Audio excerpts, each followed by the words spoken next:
Summer sports coverage on Centennial Digital is driven by Freedom Tire and brought to you by these generous local businesses.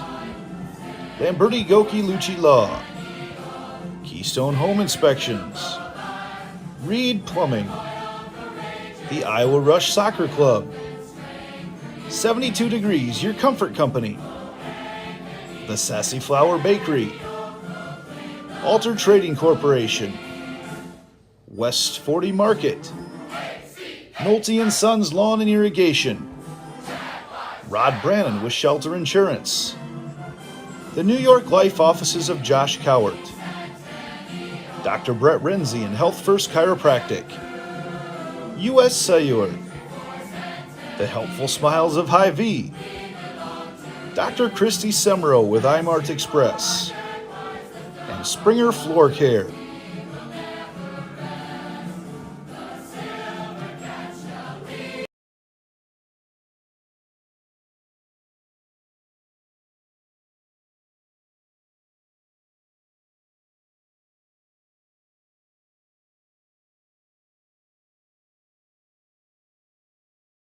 So when an athlete walks into Nick Jarash Fitness, the one thing we want them to know is that this is a phenomenal community. We have the best coaching, we have the best technology, we have the programming that can help them succeed. So whether it's trying to get on JV for the first time, going to that next level on varsity, going from a second string to an all-state player, we have the tools, we have the programming and the coaching in order to take each individual to their next level.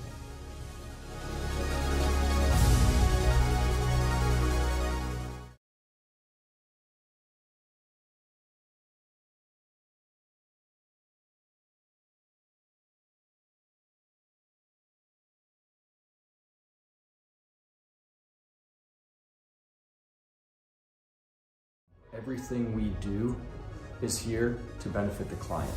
Every decision that's needed to be made, the first question you should ask is, does this benefit the client, and is this the best thing for the client? Our goal is to make a difference. We have the tools, resources, training, and leadership to make a difference in our agents' lives and their careers. And then they can then take that to make a difference in their clients' lives and ultimately make a difference in our communities. We are available basically 24/7 to make sure that our agents are getting the support they need to look like $1 million in front of their clients.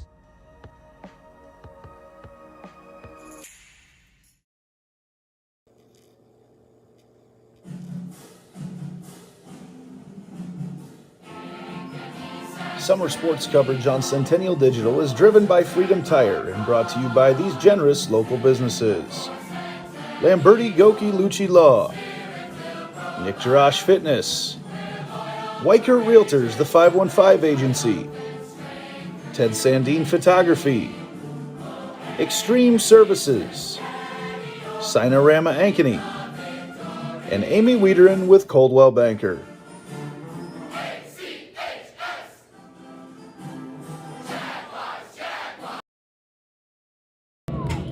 Good evening and welcome to Centennial Digital, driven by Freedom Tire. Andy Pollock and Kevin Fisher with you here tonight in this audio-only presentation of Iowa Girls High School Athletic Union postseason softball. It is Des Moines East in town to take on the Centennial Jaguars in a winner-take-all, heading to the regional final, which will be at the home of the higher seed, which right now the number 1 seed in the region is Centennial. If they would win, they will host on a Tuesday night coming up this week with a chance to go to the following week's state tournament. Always a fun time here in the postseason, and what an atmosphere we've got here tonight. Tons of Jags fans on hand, and as they've supported the team all year long, and it's only about 72 degrees here on July 8th. Just an incredible night, and it is now time for our starting lineups, brought to you by 72 Degrees, and for that we go to public address announcer Randy Vogel.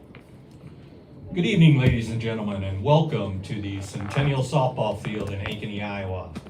Tonight, Iowa Girls High School Athletic Union Class 5A Region 4 semifinal game features Des Moines East out of the Alliance Conference. They have an overall record of 11 wins and 28 losses against the home team on the scoreboard, Ankeny Centennial, out of the Central Iowa Metro League, with an overall record of 31 wins and 5 losses. The winner The winner of this game will advance to play the winner of Ames and Waterloo West in the Region 4 final next Tuesday night. We ask that all spectators exhibit good sportsmanship towards our umpires, coaches, and players. Now let's meet the starting lineups for each team. First, for the visitors on the scoreboard, the Des Moines East High Scarlets. Leading off and playing center field, number 1, Lana Hernandez Howard. Batting second, the shortstop, number 44, Mo Purdy. In the 3 spot, the second baseman, number 3, Maya Hernandez Howard. Batting cleanup, the third baseman, she wears number 4, Lively Hannawalt. In the 5th spot, she's behind the plate tonight, wears number 25, Cora Canoop. In the 6th spot, she's in the circle, wears number 10, Deja Smith. Batting 7th, the first baseman, number 17, Layla Smith. Batting 8th, she wears number 8, the left fielder, Graciela Fisher. And in the 9th spot, the right fielder, number 6, Honey Hannawalt. The Scarlets are coached by head coach James Gibbo. And now for the home team, the Centennial Jaguars. Leading off, she's playing center field, number 15, Mackenzie James. In the 2 spot, she's out in right field tonight, wearing number 3, Peyton Drefke. Batting third, she's behind the plate, number 28, Sydney Morris.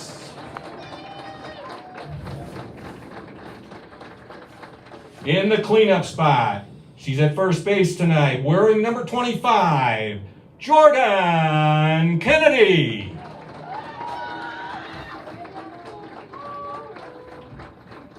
Batting 5th, in left field, number 11, Maddie Ott.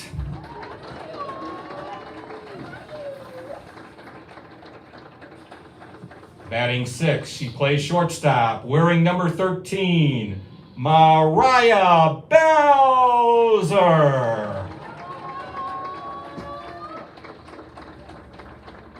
Batting 7th, wearing number 10, playing second base, Cora Boyle.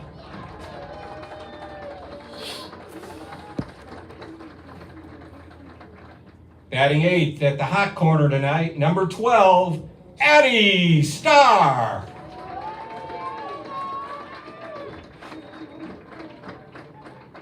And batting 9th, number 29, the designated player, Lauren Gustafson.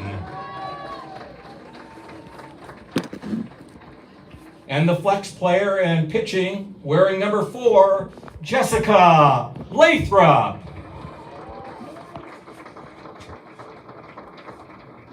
The Jaguars are coached by assistant coaches Rachel Whiteside, Abby Husick, and Franny Burnett. The head coach is Brett Delaney.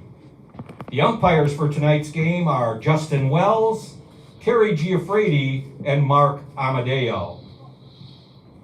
Ladies and gentlemen, at this time we ask that you please join us and direct your attention to the flag as we honor America and those who protect our freedom with the playing of our national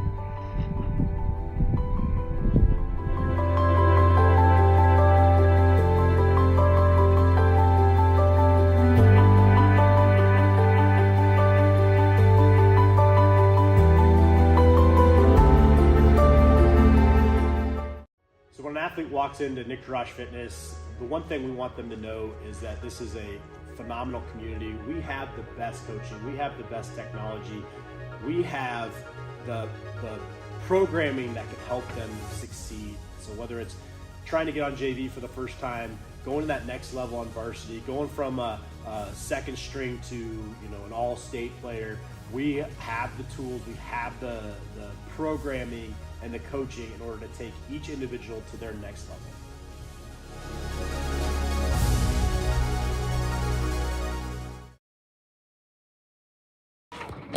And we're back here on And the Centennial first three Digital, hitters driven in by the Freedom top half Tire in this first for the audio-only boys, presentation it'll be tonight. Andy Lana Pollock, Kevin Hernandez, Fisher with you Howard, Mo in this Purdy, Iowa Girls and High School Maya Athletic Hernandez, Union Howard. postseason matchup between the Ankeny Centennial Jaguars and the Des Moines East Scarlets.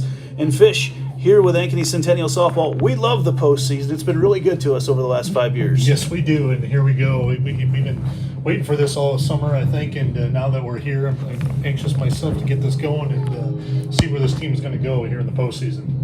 As we get here today with senior Lauren Gustafson in the circle, which we didn't know if we would see her or the eighth grader Lauren Sandholm, and it looks like it's probably going to be some combination of the two, and rightfully so. They both earned their opportunity here to play in the postseason. Definitely, I think you're going to see a little of everything, and we've talked about this all season with their depth at the pitching circle that they have. The Jaguars are probably going to use several different pitchers throughout the postseason, just to try to keep things a little bit different for the opposing batters. So tonight, as the Jaguars look at things as they go around the infield, pretty much the same starting lineup as it's been all season long, at least in Game 1. Addie Starr, the third baseman, she's in her third year starting. Mariah Belzer, who will move on to Division II national champ. Roger State over there at shortstop, who's had just an outstanding year. Cora Boyle, who's hitting this year from the number 8 spot, has been a catalyst for this Centennial offense, and we'll finish up the rest of them here shortly.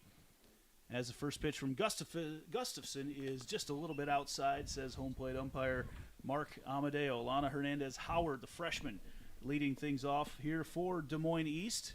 1-0 count from Gustafson. That pitch, swing and a miss as she took a little something off it there right down the middle of the plate. Sydney Morris, longtime catcher, the leader on this Jaguars team, is the catcher tonight. Has had just an outstanding senior campaign. The 1-1 pitch goes with a high cheddar. As I was working with Cash Von Bali last night on the baseball side, he loved to refer to that pitch as the high cheddar, and I have not done that in several years, probably since about his age in 8th grade. Had to do it last night. Yeah, I'd say that's about 30 years ago, wasn't it? And Gustafson goes on the outside corner for strike 3 and knocks down Hernandez Howard here to start the game. Big out for the Jaguars in front of a huge buzzing crowd here tonight. And again, the postseason, you love it up here. It just brings out some fans who kind of dabbled all season long, and we've got a good group of them up here at Ankeny Centennial. Mo Purdy up now for Des Moines East. First pitch from Gustafson is on the outside corner for strike 1. Around the infield, also got to mention Jordan Kennedy, the freshman, batting over 500 on the year, double-digit home runs. Gustafson goes to the rise ball there for strike 2. In the outfield, left field, freshman Maddie Ott, who's been great all season long, several home runs out of her. Mackenzie James will be the leadoff batter. She's in center, 4-year starter. And Peyton Drefke Jr., 3-year starter, out in right field. And Gustafson misses just a little bit upstairs there on that pitch. Makes it count 1-2. Great location on an 0-2 pitch. Absolutely great spot here. And you can see Gus try to go upstairs several times as her go-to pitch, trying to get the strikeout. That one's popped up into right field. Drefke underneath it, camping out, has to make about 2 steps and makes the play out in right, and 2 up, 2 down right now for the Scarlets. That'll bring up Maya Hernandez Howard, the junior of the 2 Hernandez Howards. Number 3, the second baseman, Maya Hernandez Howard. She is playing second base here tonight, as we see Dan Holm is in attendance. Ankeny fanatic, he's there getting pictures. It's Drew Wolf, who's probably down working at Ankeny tonight. If you see Drew Wolf around, it's his birthday today, so make sure to tell him happy birthday. First pitch from Gustafson. Again, working ahead in the count. Yeah, those 2 gentlemen are going to be busy here the next few nights, with all 4 Ankeny teams on the baseball and softball side there being in the postseason. Gustafson misses that pitch just a little bit outside. Yeah, it's been a fun summer up here on the northern part of Polk County. Ankeny Centennial softball and baseball ranked number 1, Ankeny softball ranked number 2, and that's always been a great rivalry. In fact, head coach Brett Delaney of the Jaguars used to coach for Dave Bingham of Ankeny, and then the baseball team for Ankeny as well is still alive, playing in the tournament. So it's been a really fun summer of baseball and softball. Gustafson goes to the curveball, brings it on in from the outside, the lefty, and 1-2-3 goes down east. The Jaguars will have a chance to score their first runs of the game coming up right after this on Centennial Digital, driven by Freedom Tire.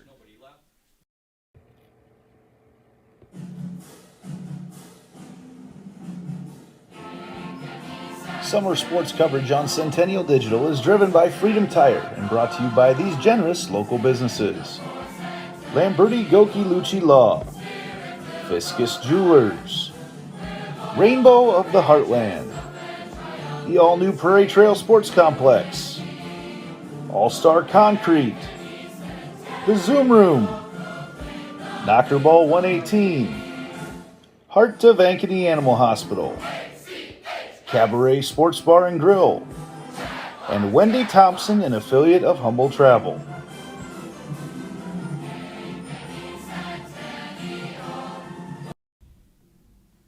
And we're back. Welcome to the jungle, playing as the Jaguar Bats get ready to go here in the bottom half of the first. The winner of this game will go on to play the winner of Waterloo West and Ames, who are playing tonight in Ames, right? That game's in Ames, Yes, correct? Yes. yes. So Centennial has scrimmaged Ames in the preseason and then went up and took 2 from Waterloo West about a month ago, I think it was up there. So fun to get back in our old neck of the woods up there in northeast Iowa. I was back home.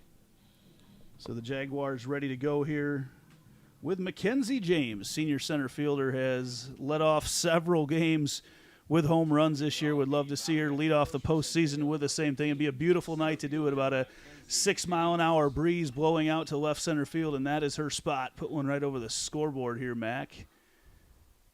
And the first pitch coming in there from a new pitcher in the game for East, Deja Smith, who has only had 2 innings pitched so far for the Scarlets this year. She pitched 2 innings against North in their postseason win earlier this week, and she's in there now. Second pitch from her is in the dirt, evens up the count at 1 apiece. Yeah, she's a little bit of mystery for us as far as the Jaguars go, not knowing what to expect for her from terms of the types of pitches she's going to throw. So batters are just going to have to be patient, find their pitch, and then make sure they make contact when they do. James checks her swing, and it must have been a little bit upstairs. Didn't miss by much. As Deja Smith, the sophomore for Des Moines East, staring right into the sun at Mackenzie James, who's just into the shade right now. That pitch is right at the knees, evens up the count at 2 apiece.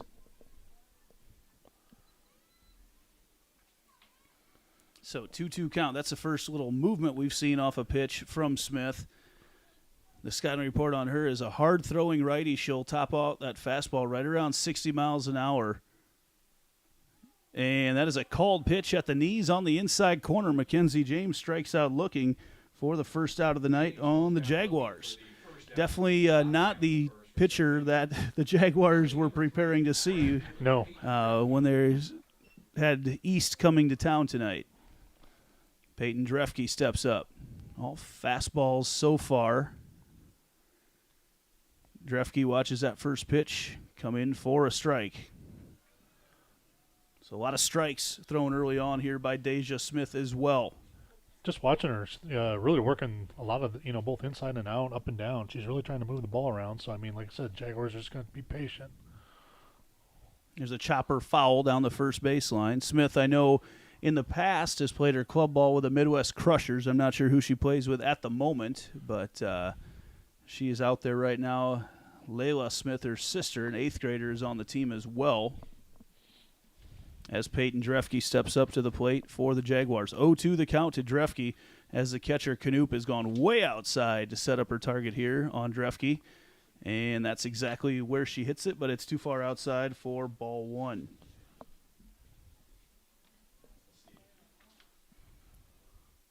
Sun is shining bright, just a couple cumulus clouds in the sky on a beautiful July 8th evening here on the north side of Ankeny, Iowa. Here's the 1-2 pitch. Drefke swing and a miss. Strike 3. So 2 up, 2 down for the Jaguars right now on strikeouts.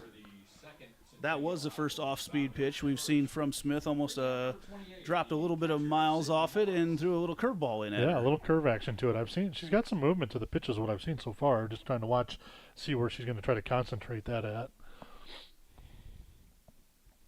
Jaguars have gone 2 up, 2 down via strikeout here from Smith, Deja Smith, and this is Sydney Morris up to the plate. Watches the first pitch upstairs for ball 1.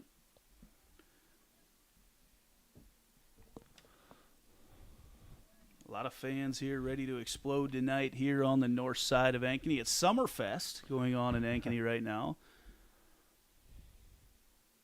Morris watches that pitch outside. Probably won't be able to make it down to Summerfest tonight because we'll be heading to the Cabaret after this game, hopefully to celebrate a victory. Get myself some pizza. Order the Remy. Tell them I told you to get it there. Love that Remy pizza.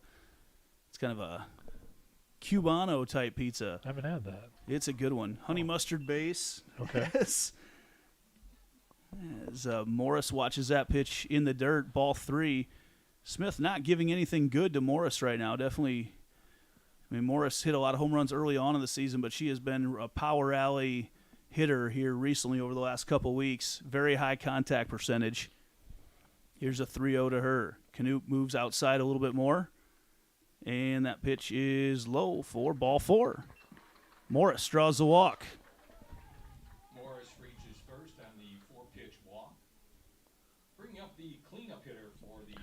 I think as the Jags, they work through that first time through the lineup, they just got to be, do a little bit of analyzation, so the next time they come around, when you got a pitcher like this, that I don't know how many of these players have actually even counted her yet to this point. So, they just got to, kind of learn the first time through, and then on their next at bats as they get into the 3rd, 4th, 5th inning, try to start putting some pressure on them by, where they're hitting the ball to.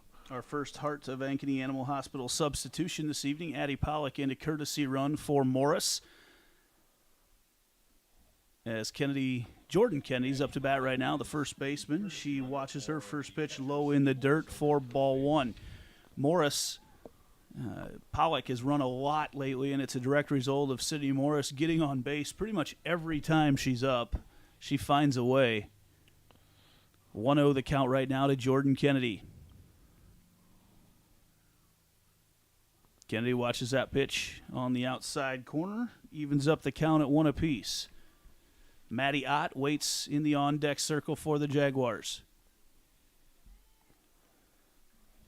Kennedy, who is starting to draw the interest of college coaches, 1-1 count to her. Just a freshman as Canute moves to the outside to give a big target to Smith. Kennedy hacks that one foul down the right field line. Just so strong when she makes contact with the ball, can push it wherever she wants to push it. Yeah. But now behind in the count, and we've seen this already, Smith able to get a couple punch-outs here early on. She's done a good job. What we've seen to this point, Jordan's just got to try to see if she can find a seam here somewhere and punch a base hit somewhere. 1-2 the count to Kennedy upstairs. Ball 2. 2 balls, 2 strikes, 2 outs. Runner on first base is Addie Pollock. Jaguars just want to get some balls in play right now. Kennedy stares down Deja Smith on the 2-2 delivery. Smith takes a sign. Kennedy swings on that one and is fouled back over us. Keeps her alive. Little souvenir for the kids back behind us tonight.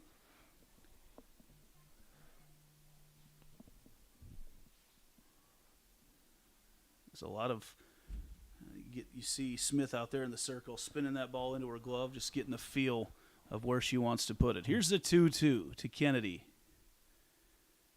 Swung on and fouled off over that beautiful netting.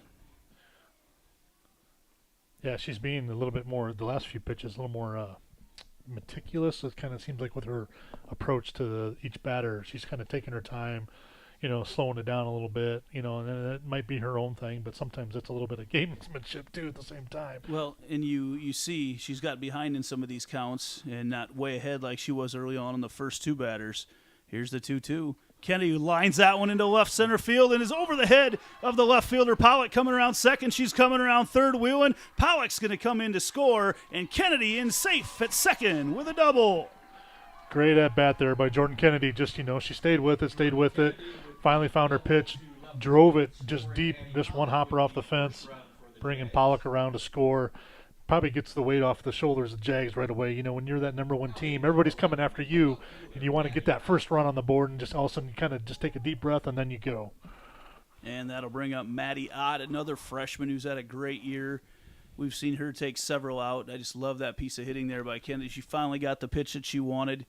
Great spot out there in left center field. Kennedy now at second base for Maddie Ott. First pitch to her. Ott watches it at the knees for strike one. That's the spot that Smith needs to continue to work. She's been very effective down in the low part of the zone.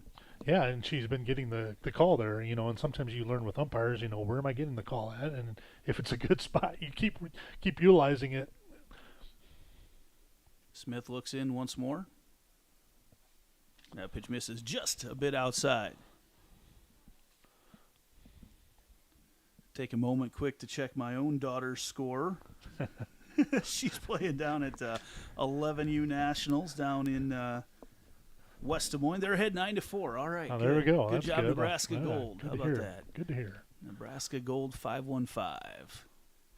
Swing and a miss there for Maddie Ott. Several girls in this program have grown up playing for Nebraska Gold 515, including Kennedy, who's out there at second, and Maddie Ott here batting. And Lauren Sandholm, who you'll see pitch maybe at some point later tonight. So Nebraska Gold 515 has been very kind to the Jags. 1-2 the count right now to Maddie Ott. Swing and a miss on a curveball over the outside. Jags, though, draw first blood.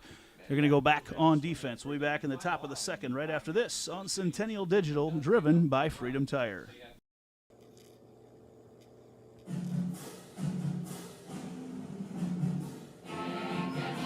Summer sports coverage on Centennial Digital is driven by Freedom Tire and brought to you by these generous local businesses: Lamberti Goki Lucci Law, Nick Jarash Fitness, Weicker Realtors, the 515 Agency, Ted Sandine Photography, Extreme Services, Sinorama Ankeny, and Amy Wiederin with Coldwell Banker.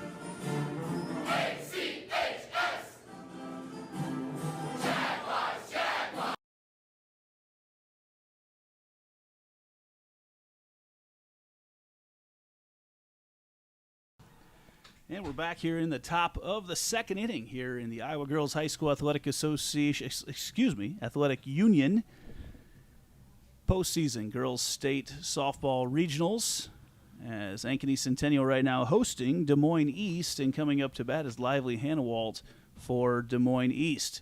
Jags were able to get one off a Sydney Morris walk and a Jordan Kennedy double, scored Addie Pollock, who was running for Morris. And that first pitch from Gustafson does not miss by much on the outside corner for ball one. Gustafson, the lefty, gets that one hacked over. Nice job right up into the breadbasket there for Cora Boyle at second base. And out number one for the Jags. Nice job there over there by Cora. Just stay in front of it. Took a little bit of a higher hop, and if you keep your body in front of it, you can knock it down and still make the play. But she still fielded it clean and took care of business. That'll bring up the catcher, Cora Canoop, sophomore. First pitch from Gustafson is upstairs just a little bit. Gustafson's misses aren't by much so far here tonight through the first five batters. That one's hacked over Boyle, and Boyle can't quite make the play. Drefke coming up and guns from right field, and not quite there in time. And Canoop gets the first hit of the night for the Scarlets. That was a hard one in there. That was just one off kind of the handle of the bat, and it found a seam, and tried to make a play there to throw the runner out at first, but just a little bit, about a step behind. Looks like we're going to have a courtesy runner here for the Scarlets. Another Heart of Ankeny Animal Hospital substitution. Looks like Ava Blakeman coming into the game to run for Canoop, the catcher. I like what I'm seeing out of Gustafson so far, though. Like you were just mentioning, throwing a lot of strikes. Her accuracy seems to be there. Her control is there. When she's in control, she can be as dangerous as anybody else on that staff. And now we've got the pitcher versus pitcher matchup here with Deja Smith coming up to the plate. First pitch from Gus is outside for ball one. Second pitch upstairs, that's fouled off over into the Jags dugout. Just off the edge of the netting. Sent some fans scurrying. Evens up the count at one apiece. Gustafson stares into the sun once more. About an inning away from the shadows being on the pitcher. Gustafson goes with a nice curveball outside in on the hands of the right-handed batter, Smith. And that is strike number 2. Gustafson wastes no time. In fact, she's just waiting on Smith and the signal from home plate umpire Mark Amadeo to get going here. Goes to the rise ball. That's hacked up foul. It's probably going to get out of play. It does over on the east side, the third base dugout. And that keeps the count at 1-2. Had a few more people scattering over the left that time. Again, just a gorgeous night here on the north side of Ankeny. Blakeman at first base for East. That ball's popped up right at us. Good at bat right here going on for Deja Smith, the pitcher. Yeah, she's doing a good job just fighting off pitches. You know, you're trying to you're waiting on a mistake, technically, on the other pitcher, and she's just keeps following them off just so she can see the next one. Here's the 1-2. Gustafson finally knocks her down, swing and a miss on the drop ball on the outside corner. Gustafson has been on here tonight, and that's what you hope to see out of the senior who's been around postseason action before. She hasn't been called upon to be the dude in the postseason, but it's great to see this out of Gus tonight. Yeah, she's just calling on past experience, though. Last couple seasons, she's been part of the pitching staff in the rotations and going to use that tonight to her advantage. Layla Smith now up to the plate.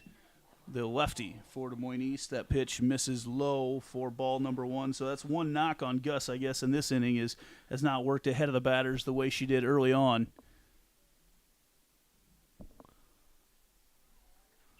And there's a swing and a miss for the strike.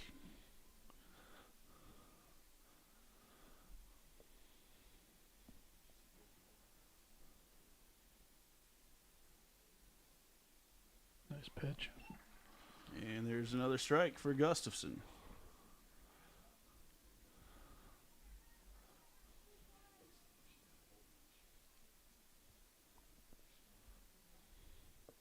Digs in once more against Smith, the younger of the Smiths. There's a swing and a miss. Another strikeout for Gustafson.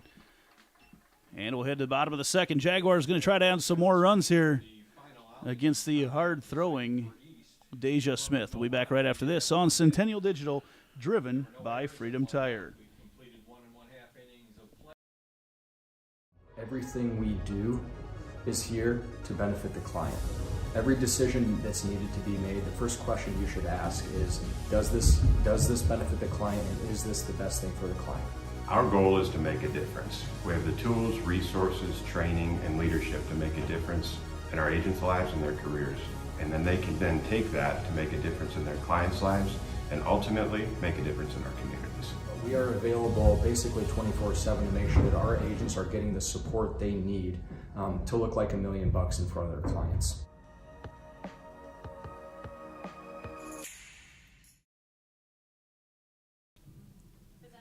Back here in the bottom of the second inning, Andy Pollock, Kevin Fisher, and a lot of Jaguar fans here on the north side tonight as Mark Amadeo cleans home plate. And we are ready to go. Looks like some water got on home plate and has left a big stain right in the middle of it before the game tonight. Tried hard to get that one cleared off. Going to lead off the inning here with Mariah Belzer, the senior shortstop, is committed to Rogers State D2 Power. And, boy, has she been a welcome addition to the Jaguar softball team this year. Definitely been a great addition to the team. You know, awesome taking over the shortstop duties there. And, you know, we've seen a lot of great plays out of her this year. Just good hustle out of Mariah this year. Just a great addition to top off everything else that's going on. So the pitcher, Deja Smith, has kind of kept the Jaguars off balance as Belzer shows bunt, tried to push it down the first base side. Right idea with a deep infield, but no longer will catch him off guard at that one with strike number one. I think what a lot of people maybe don't know is that Mariah is pretty fast. She's a track girl. I've seen her run at state track in yeah, 100. And she has power, but you know what? If you play deep, she'll lay down the bunt and beat out that throw on you. Corners are definitely in now for East. 0-1 the count. Watches that ball tailing away from her and a little bit high for ball one. Again, this is an audio-only presentation tonight, with it being a postseason game. We hope to be back in with a video on Tuesday night if the Jaguars are playing. Here's the 1-1 pitch from Smith. Belzer on top of it. Swing and a miss for strike two.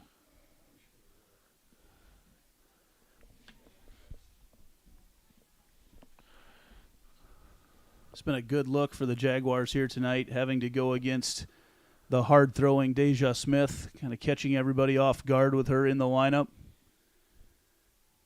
Here's a pitch. She goes with that curveball on the outside again. More of a slider look, not as much of a curveball look. Yeah, looks like a little bit of a slider type of appearance to it. Just by the arm angle, the way she's trying to throw it across from side to side there. See a lot of members of the Jaguars volleyball team have made their way into attendance tonight. That's a team that'll be fun to watch in the fall as Belzer hacks that one out into center field for a leadoff single. Nice hit there by Mariah. Nice job there. Just, stayed with it.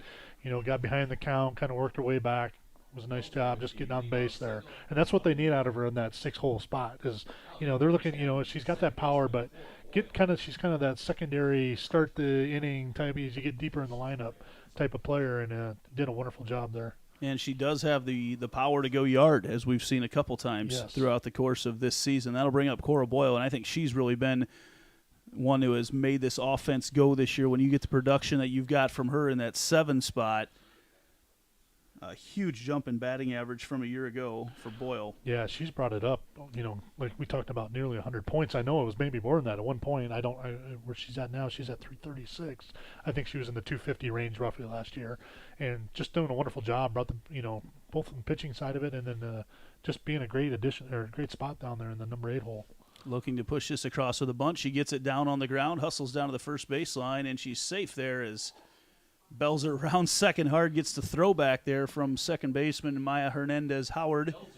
But Belzer is safe, and the sacrifice bunt moves Belzer on. The Jags, these are things you're going to need to be able to do in the postseason. They execute there. Yep, exactly what you need. I mean, obviously a situation there, you get a run around, you get them over, and now you got a couple batters here that, potentially to get a run in. And every runs are critical in the postseason. Man, you want to squeeze across every run you can. Addie Starr trying to trade places with Mariah Belzer. Shows bunt, pulls back. Belzer going to steal, and she's safe in there at third base.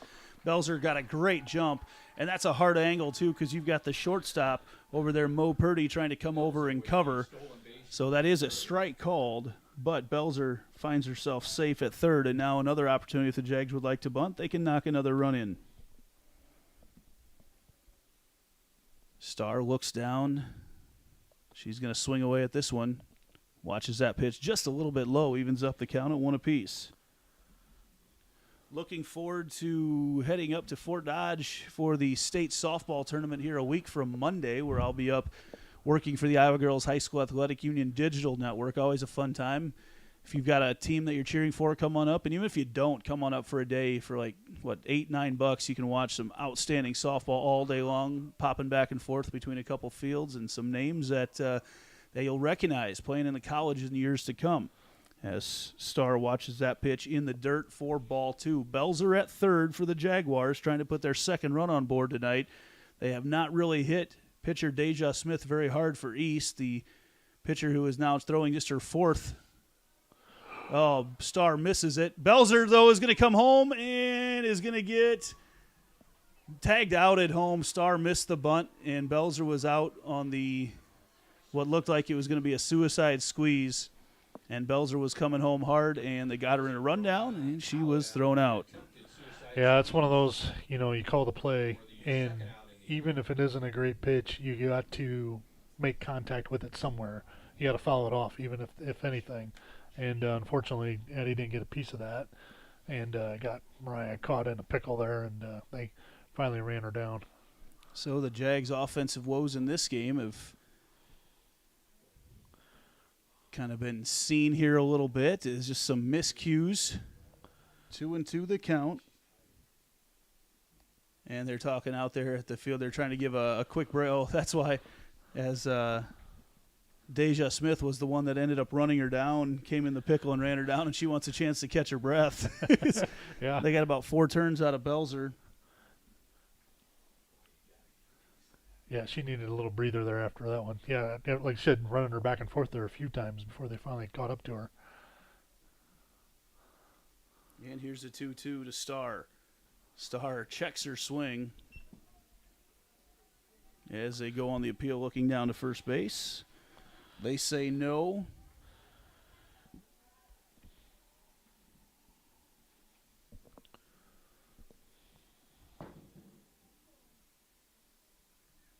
As Smith takes her time, it's a very slow pace that she's working there tonight outside in the circle. Here's the full count delivery to Starr, and that misses outside for ball 4. Starr going to draw the walk and bring up the pitcher, Lauren Gustafson, and that's where that little miscue there on the suicide squeeze comes in big, because you'd be looking at just one out with runners in the corners. Right. Yeah, we were just talking about that. You know, it's the little things when you get to the postseason, and and that's a situation where one out and you got a runner on third. You got to push a run across in some way or shape or fashion, even if on a ground ball out or a bunt or whatever it is, sacrifice. And unfortunately, they didn't get it that time.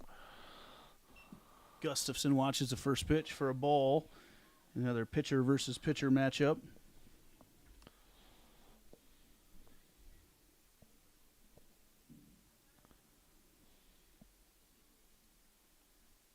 Starr over on first for the Jaguars. Gustafson, the pitcher, power hitter, swing and a miss, as that one is actually fouled off.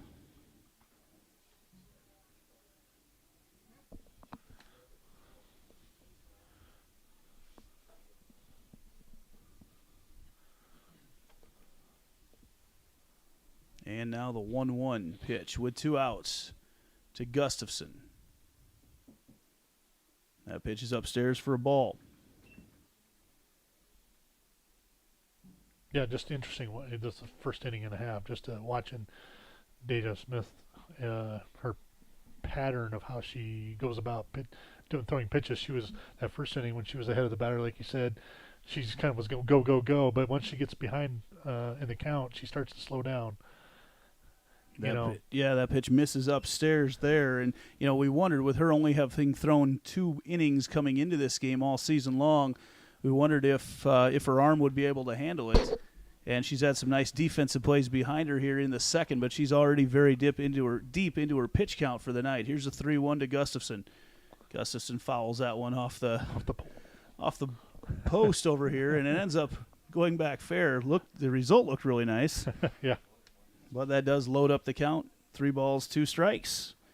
Here in the bottom of the second inning, Jags in a nice battle with Des Moines East right now, throwing a new pitcher at them tonight in Deja Smith.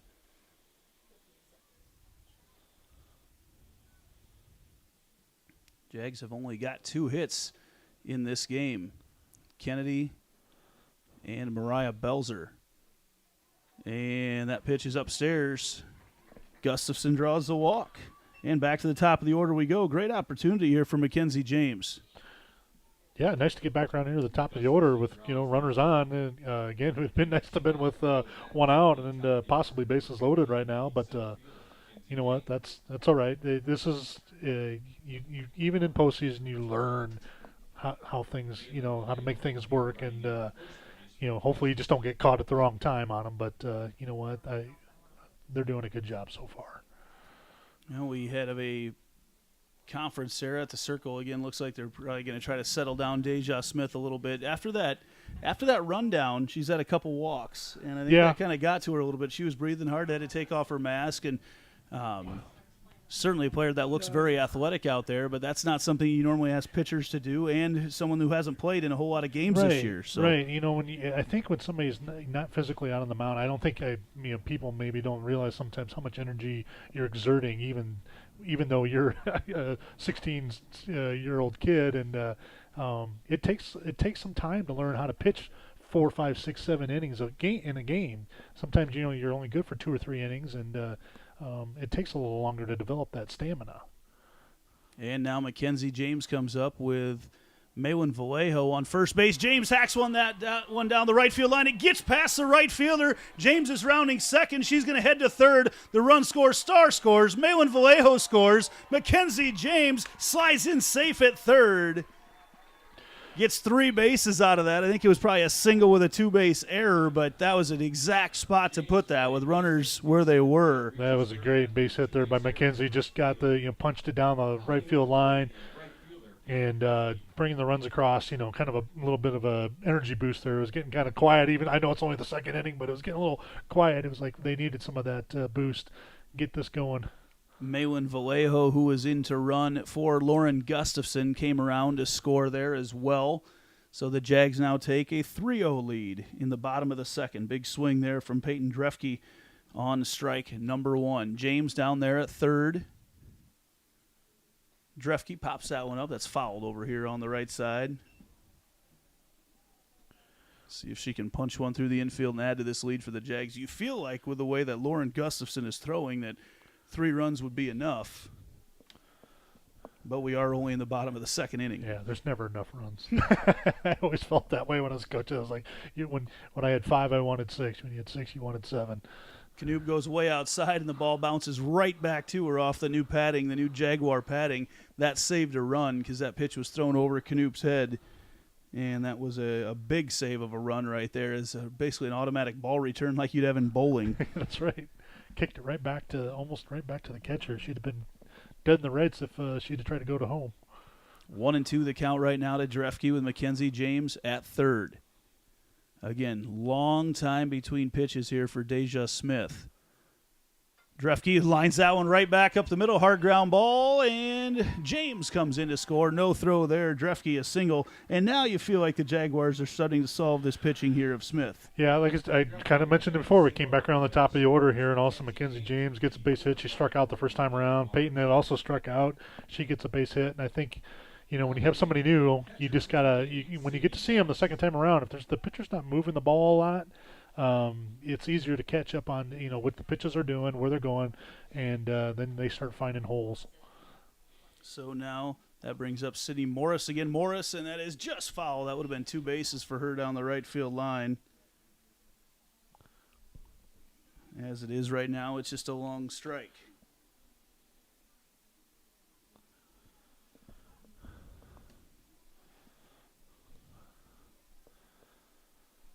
Morris with Drefke there at first. That ball is right back off the helmet of Knoop. They're going to give her a minute here, as I think that was fouled off of the bat of Morris. They're going to let Knoop gather her wits about her. She's up. Points to her coach to get back in the dugout. There's some laughs out there. Yeah, it's good to see her smiling like that, though. It stung, I know, when it first got her. But it's nice to see that she popped back up and she's just laughing it off. It's unfortunately part of the battle of being a catcher. You catch those, no pun intended, those funny ones sometimes that just get you off guard, and they get through your glove, and they always miss your gear somehow and get to the body. Coach James Jabu chatting with her right now. A lot of smiles between them and home plate umpire Mark Amadeo, and it looks like we're ready to go once again. You get the feeling that East is just, and that helps a little bit for them there too, just not in a rush to do anything here tonight. Right. Trying to slow this game down as much as possible. 0-2 the count right now to Sydney Morris. Morris watches that pitch. Drefke runs and goes, and she's safe in at second on the stolen base. And I think they realize what they're up against. I mean, the Jaguars, they've seen that offense produce them just en masse at times this year, and it gets going. It's kind of a terrifying batting lineup when you kind of look at it as a pitcher. So you try to, you do things to try to change it up, slow the momentum down, see what you can do to try to keep those batters off the base. Now a runner in scoring position for Morris. Swings on that one, fouls it off. Morris so good at just extending at bats.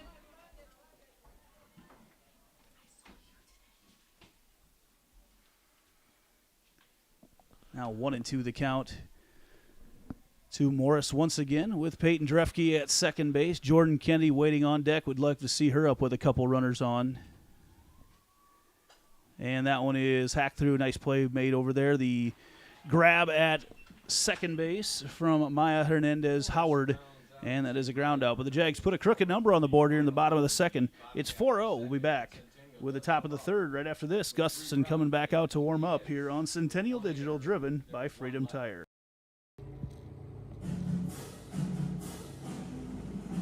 Summer sports coverage on Centennial Digital is driven by Freedom Tire and brought to you by these generous local businesses. Lamberti Goki Lucci Law, Keystone Home Inspections, Reed Plumbing, the Iowa Rush Soccer Club, 72 Degrees, your comfort company, the Sassy Flower Bakery, Alter Trading Corporation, West 40 Market, Nolte & Sons Lawn and Irrigation, Rod Brannon with Shelter Insurance, the New York Life Offices of Josh Cowart, Dr. Brett Renzi and Health First Chiropractic, IGHSAU, the Helpful Smiles of Hy-Vee, Dr. Christy Semro with iMart Express, and Springer Floor Care.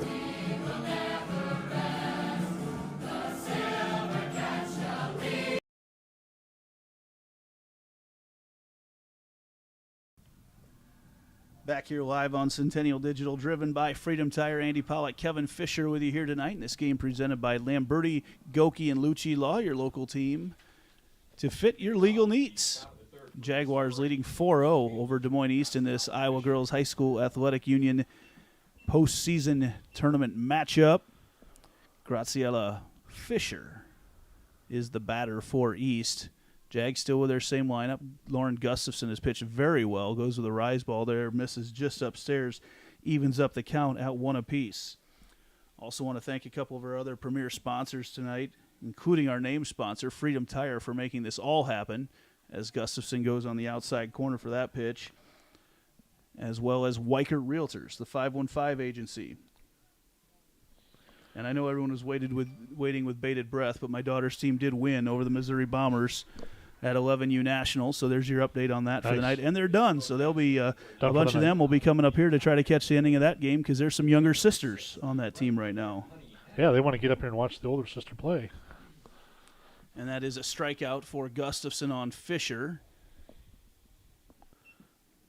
And that brings up now Honey Hannawalt. Watches that first pitch for a ball. That pitch fouled off over towards the east dugout on the third base side.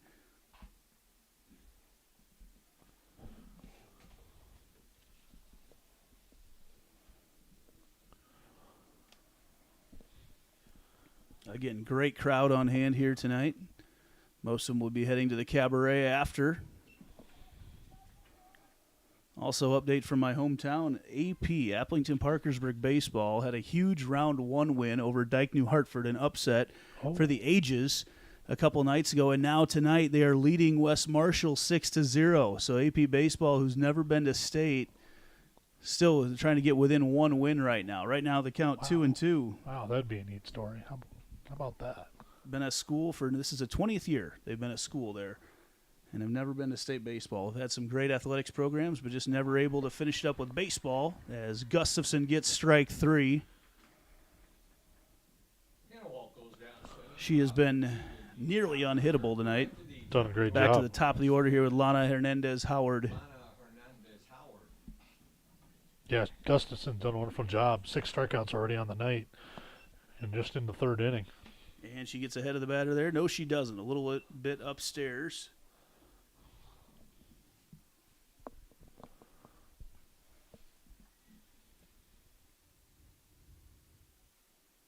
And misses that one upstairs as well.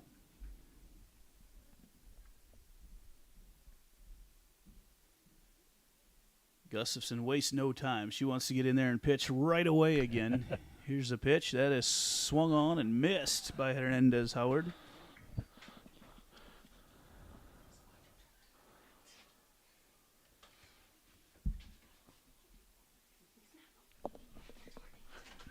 And Gustafson Mitches that one on the inside. I was just delivered a Diet Dew up to the press box that I was told don't open it. It's been dropped on the ground, so Fully shaken. Not stirred. Shaken, yeah, exactly. Gustafson catches the outside corner. Hernandez Howard thought she had a free pass down to first, but that's going to load up the count. We're going to try this Diet Dew. We're going to see how this works out. Keep it away from the electronics. Don't point it towards me.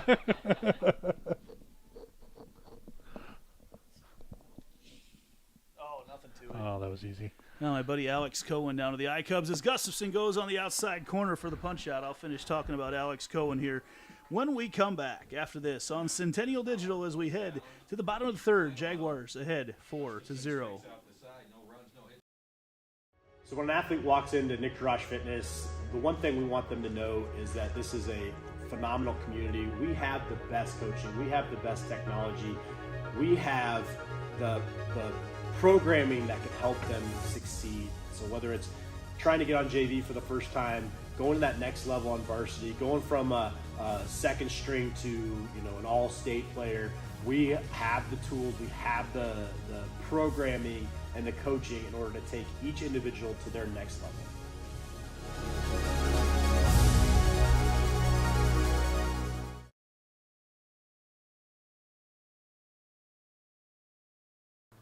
Welcome back to Centennial Digital, driven by Freedom Tire. Bottom of the third inning right now. Jaguars leading 4-0, trying to move on in this regional matchup. Second round matchup, technically, as Des Moines East had to beat Des Moines North on, what was that, Thursday night that they played? My week has been all Thursday softball. night. I have been all softball all week. Got back from Peoria late Sunday night from a softball tournament. Got started right away again with them on Thursday. Been to a lot of games over the last few days, and that's going to continue for the next 2 weeks, and I wouldn't have it any other way. Yeah, that's good. No better way to do it, though. Keeping me busy and out of trouble.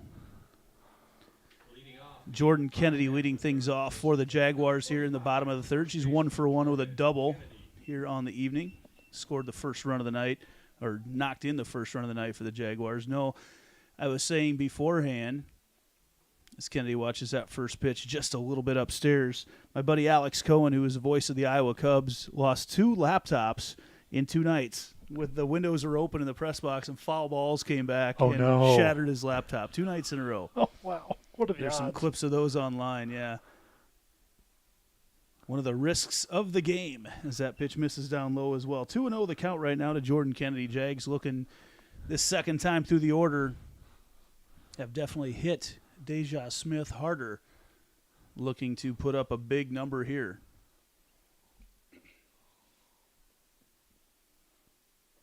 Kennedy watches that pitch for a strike, curves in across the plate. Yeah, speaking of that, the weather is beautiful out tonight. We probably didn't need the press box tonight. I'll never pass it up, though. It's going to be a great night to sit on the patio. Yeah. 2-1 the count right now to Jordan Kennedy. That ball hacked right over there, and the play made right over to Maya Hernandez Howard. Kennedy lines out to Maya Hernandez Howard for the first out in the bottom half of the third for Centennial. Good hit by Kennedy. Just happened to be right at the second baseman. Not much you can do about that there. A little bit to the right or the left, and it's a base hit.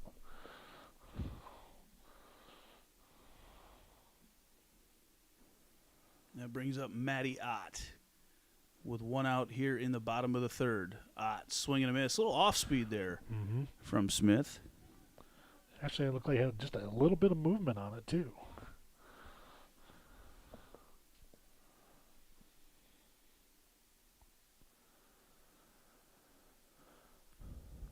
Here's the 0-1.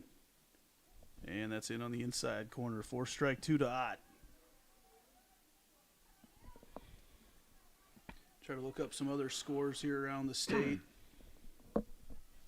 As Ott looking at an 0-2 count right now from Deja Smith. Squares it up with a bunt, pulls back, and that pitch misses outside for ball 1.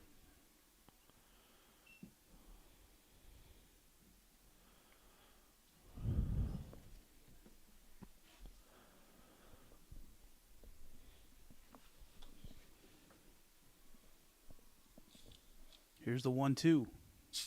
Ott watches that pitch a little bit low, makes it 2-2. After 2 innings, Ankeny leads Cedar Falls 4-0 on the south side tonight.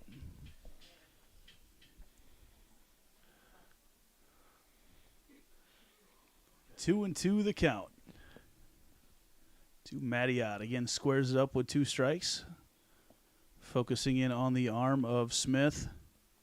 Swings that one and fouls it off into right field. Could be interesting to see if the seeding at state tournament, I don't want to get ahead of ourselves here, but if both teams from Ankeny would happen to make it there, they'd be seated in the opposite side of the bracket possibly, I guess, if they follow the rankings. And it'd be probably quite the story to try to have an all Ankeny state championship game at some point down the line. Like I said, I don't want to get out in front, though. Take it one game at a time here. The winner of this game will move on to play the winner of Waterloo West and Ames, of which right now Ames is ahead 6-1 in the 4th inning over Waterloo West. The Little Cyclones are rolling tonight. 2-2 the count as Ott fouls off another one. Ames is a team, of course, we haven't seen them. Well, I guess they went up and played scrimmaged them earlier in the season. But that feels like a long time ago, only about a month and a half ago, but it's a fast seems season. Like it was forever ago. Seems like it was last year. But I think they're a pretty good team, and it'll be a very challenging game. Ott, who nearly legged out an infield hit. In fact, replay may show otherwise, which we don't have tonight, but had Deja Smith fielding it over to the third base side, and she took her time, turned around, and realized that Ott was nearly there. As it is, though, called out. Long time taken to make the call down there on the first base side as well. Sometimes when you get those bang-bang plays that, the umpire's sitting there trying to, like, okay, what did I just see? They're processing it right. Yeah, just making sure they're saying the right thing. Belzer, who got things rolling for the Jaguars in the 2nd to get their 3-run inning, back up to the plate now. Been told that Cassie Johnson just hit a grand slam to make it 10-0 Ankeny, so that game will be over in a hurry. Jaguars knew they'd be in for a battle that the seedings wouldn't necessarily show tonight, as Deja Smith is a very, very talented pitcher and just did not have the innings, and so Des Moines East's record wasn't very good this year, but I can assure you their 11 wins would have been much higher had she been pitching all season long. Yeah, just what I've seen tonight, if she'd been pitching all year long, I think there'd be a number more wins flipped over from the loss column to the win column for them. 0-2 the count right now to Belzer as Canoop goes way outside once again in her target, and she misses it, and Belzer fouls it off the top of our press box. Well, the windows are closed. That was catchable for us. It would have been. On a sunroof. Not that you and I don't have enough softballs in our houses right now. Yeah. I got buckets of them. I'm trying to figure out what to do with them. Belzer still on the 0-2. Nobody on for the Jaguars with 2 outs here in the bottom of the 3rd. Des Moines East defense pitching of Deja Smith has really given the Jaguars fits so far. You have a lot of softballs when you have to build a special area in your house just to store them, and I have that. We actually had the centerpiece of our dining room table was a big glass vase full of softballs, home run balls for quite a while. Yeah, once the spring hit, that's what we switched over to. 1-2 the count right now to Belzer. Watches that pitch way outside. They keep going deeper into counts right now, and as this pitch count starts to mount up with Deja Smith, I'll be curious to see what her conditioning is like after not throwing in situations like this all year long. You can throw bullpen sessions all you want, but until you've actually been in the game with runners on and having to chase them down in pickle situations, it's not the same. Yeah, there's more action going on. It's just little things that wear you down a little more. Belzer, that's going to be trouble here for East as Belzer hustles down the line. Nice play, though, as Smith fields her position right in front of first base and flips it up to Layla Smith to get the out. We head to the top of the 4th. Jaguars still leading 4-0.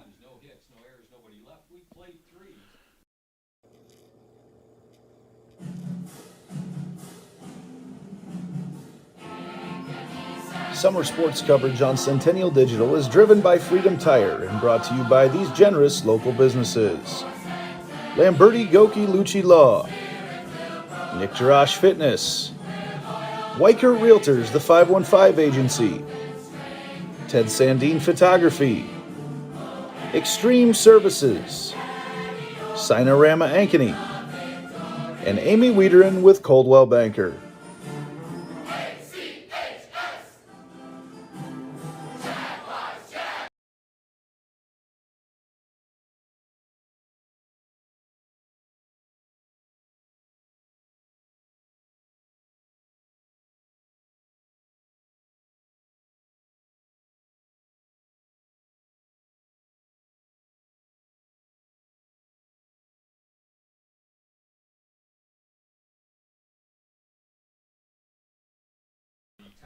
Welcome back here to the top half of the fourth inning. Shortstop Mo Purdy leading things off for Des Moines East as she watches that first pitch curl in for a strike. Rock Me Amadeus bringing us into the top of the fourth. Got a smirk out of home plate umpire Mark Amadeo as he walked back out onto the field. Gustafson gets that one fouled off by Purdy.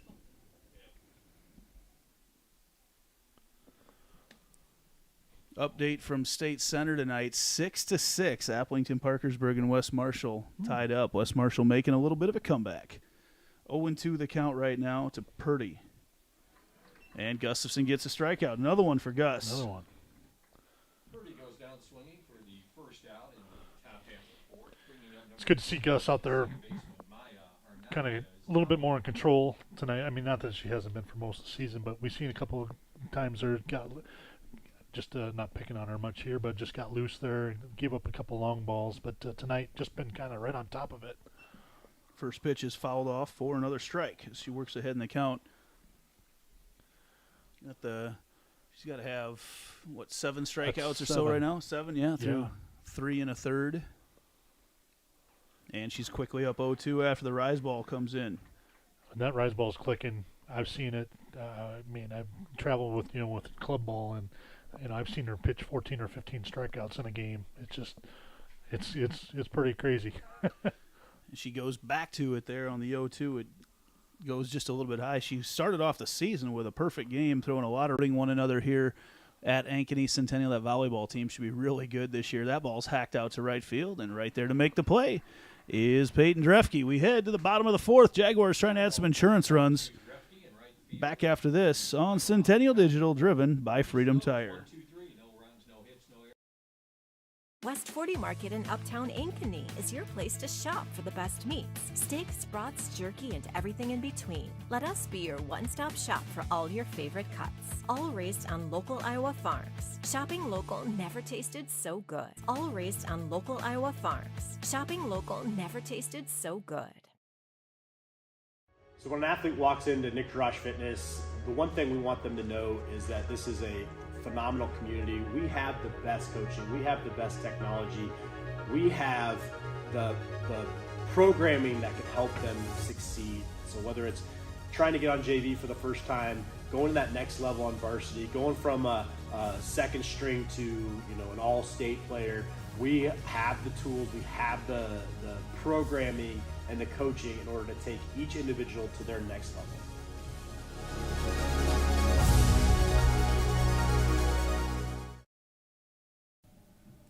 We are back here in the bottom of the fourth with the Jaguars sending up Cora Boyle, Addie Starr, and Lauren Gustafson, who are doing the Macarena as they make their way to the plate. That plays up here. A lot of little sisters up in the crowd doing it as well right now, getting everybody involved. As Boyle is having a conversation with Canoop. Those two appear to know each other pretty well. There's a lot of laughs there. Boyle, the second baseman for the Jaguars, Canoop, the catcher for Des Moines East. As Cora Boyle, I think, would make a friend with that backstop. She's a pretty friendly gal. She's going to make a friend with about anybody that she comes across in life. First pitch there to her is a strike on the outside corner. And this is an audio-only presentation tonight, with it being a postseason matchup. Hope to be back on with a video on Tuesday night. Boyle hacks that one over. It's picked up over at first base, stepped on there by Layla Smith, and that is out number 1. Boyle grounds out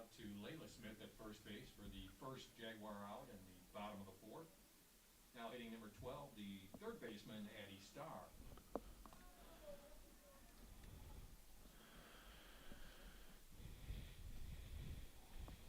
Back up now with Addie Starr. Starr watches that first pitch upstairs. Still no update from Ames. As last we had, it was in the fourth. Ames leading Waterloo West 6-1. Of course, the winner of this game will go on and play the winner of that game on Tuesday night to go to state. Starr hacks that one over to second base. Another out there for the Scarlets. Maya Hernandez-Howard gets the out, throws it over to Smith. And back to the number 9 batter, Lauren Gustafson. So the Jaguar bats have had a really tough time squaring up Deja Smith tonight. Yeah, Deja's done a wonderful job. She's thrown a lot of good pitches. There's maybe the one mistake to Jordan, but I mean that's against a batter that's batting .500 roughly, and other than that, nothing really hard hit. Gustafson watches the first pitch to her upstairs for ball 1. Thought the Jags had started to solve Smith in the third when they put up 3 runs, but she's really buckled down and got some ground balls out of the Jaguars since then. Gustafson watches a little screwball come in on the hands. Makes the count 1-1.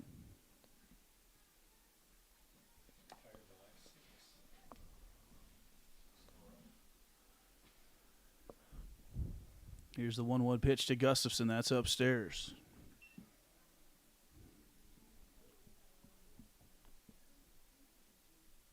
Gustafson, the number 9 batter in the order. There's a lot of fans looking for something to cheer about here tonight. Gustafson fouls that one off into the netting. Evens up the count at 2-2 with 2 outs.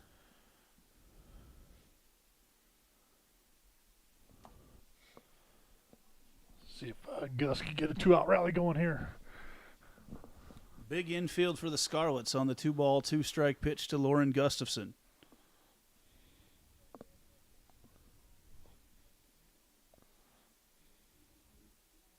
And that is inside. Just inside. That was close. Deja was walking towards the dugout. It was a good pitch, I agree. Like you say, just inside. The strong righty has come in whirling tonight. And that is inside as well. Gustafson draws a walk. Another time on the bases for Lauren Gustafson. That'll bring in Malin Vallejo in our Heart of Ankeny Animal Hospital substitution. And now we get Mackenzie James back up to the plate. This is a little deja vu from that second inning. Yeah. Kind of a similar. Yeah, this is kind of the same setup. We kind of ran ourselves into an out, and we thought maybe the inning was going to be over, and then all of a sudden we found some runs late in the inning.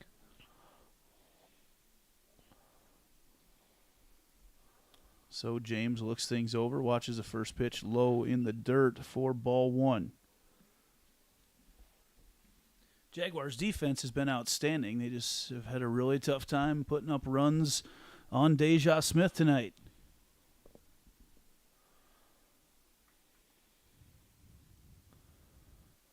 She's got a lot of good ground balls to her infield.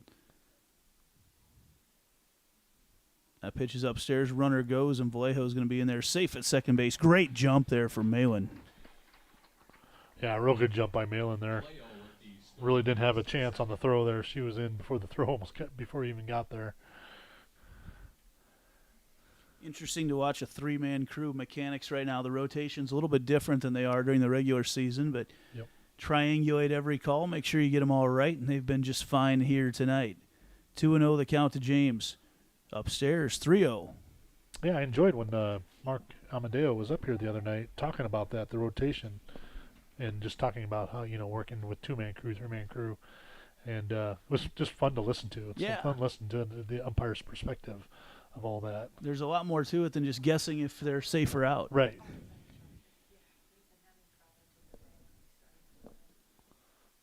James on the 3-0, watches that on the outside corner for strike 1.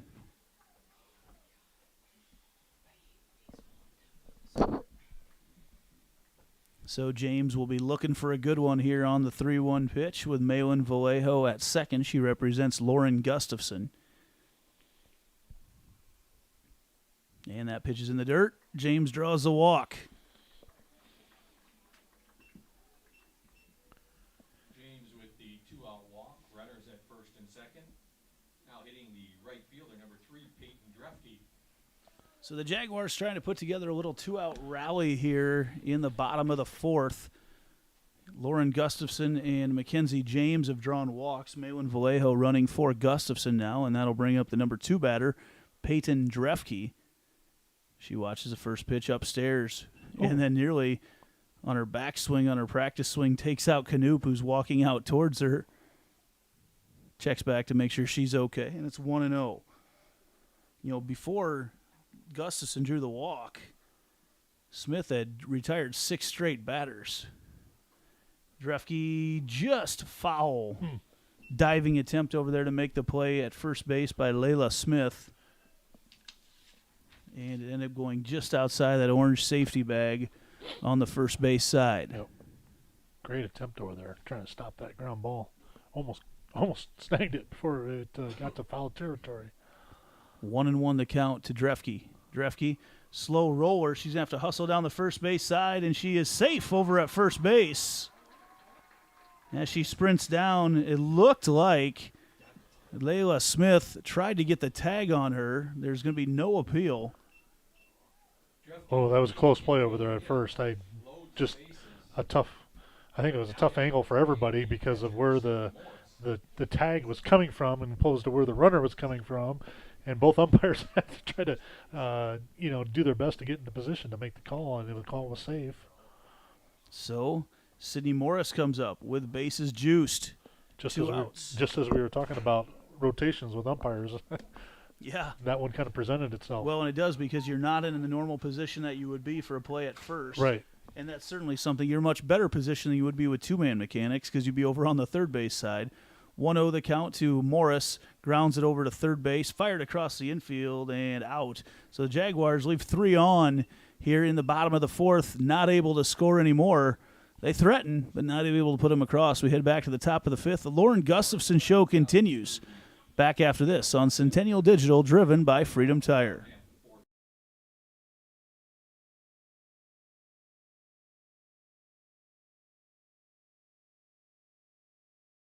Everything we do is here to benefit the client.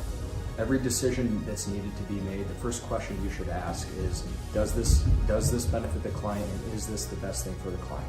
Our goal is to make a difference. We have the tools, resources, training, and leadership to make a difference in our agents' lives and their careers. And then they can then take that to make a difference in their clients' lives and ultimately make a difference in our communities. We are available basically 24/7 to make sure that our agents are getting the support they need to look like $1 million in front of their clients.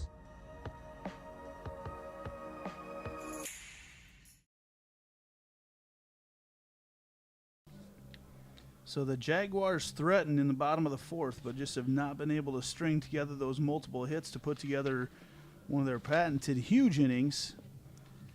And that's where we stand right now. The Jaguars leading 4-0. They had a crooked number in the 2nd. They've only had 5 hits off Deja Smith. Smith, the starting pitcher here for Des Moines East, had only thrown 2 innings coming into this one. Recently joined the team for East, and she's been a welcome addition for them here tonight. Yeah, she can't say any more than we probably have. She's done a really good job for them tonight. I know it's 4-0, but some of that was just off of maybe a couple walks, but and then a key base hit at a couple key moments. But other than that, she's done a really good job to this point throughout the game. Couple strikes there really fast to Cora Canoop, the catcher, and just like that, it's 0-2 from Gustafson, and Gustafson sees that one lined up, and Peyton Drefke there as she has been all night long in right field to make the catch for out number 1. I think Gus was trying to go upstairs a little more that time. That's one of those that didn't get to the spot she was looking for, but she got away with it as there was a line drive was right out there to Drefke, but she probably would have liked to seen that ball up another softball or so higher in the zone. Like that. Yes. Just Yes. that pitch there. Cora Boyle at second base on the pop-up Yep. makes the play on the one pitch for an out there on Deja Smith. So Gustafson continues her mastery of the Scarlets. But just like you said, it was exactly the difference between the difference of those two hits. The previous one, the ball was down just about a softball. The batter gets the bat on top of it. It's more of a line drive. You get it up a softball, it's a pop up, and it's an easy out for the defense to take care of. Nobody on with 2 outs as the first pitch to Layla Smith is a ball in the dirt. Second pitch misses as well. So one of the very few times that Gustafson's been behind in the count tonight. Beautiful night as the sun goes down here on the north side of Ankeny. That pitch swung on, popped up into center field, and Belzer all the way back to make the play right in front of Mackenzie James. And that is out number 3 in straightaway center. And we'll head to bottom of the 5th. Jags still trying to put together that big inning. Back after this on Centennial Digital, driven by Freedom Tire.